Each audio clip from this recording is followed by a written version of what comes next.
ذرا تصور کریں، ایک اندھیری رات ہے، طوفان عروج پر ہے اور آپ ایک کشتی میں تنہا ہیں۔ لہریں آپ کو ڈبو دینے کی قسم کھا چکی ہیں اور ساحل کہیں نظر نہیں آتا۔ کیا آپ ہار مان لیں گے؟ یہی زندگی ہے۔ ہم میں سے ہر شخص اس وقت ایک ایسی ہی جنگ لڑ رہا ہے۔ کبھی ناکامی کا خوف ہمیں جکڑ لیتا ہے تو کبھی لوگوں کے طنز ہمارے حوصلوں کو لہولہان کر دیتے ہیں۔ ہم تھک کر بیٹھنا چاہتے ہیں، ہم رونا چاہتے ہیں، لیکن ٹھہریے، ذرا اپنے اندر جھانکیں۔ آپ کے اندر وہ طاقت ہے جو پہاڑوں کو ریزہ ریزہ کر سکتی ہے۔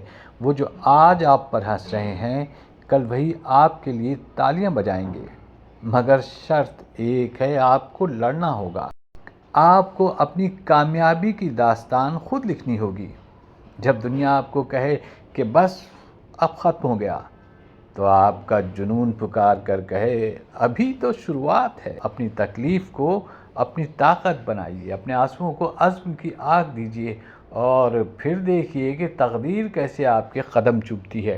یاد رکھیے، انسان حالات کا غلام نہیں بلکہ اپنی خودی کا بادشاہ ہے، اور جب آپ اپنی خودی کو پہچان لیتے ہیں تو کائنات کا ہر ذرہ آپ کے سامنے سر جھکا دیتا ہے۔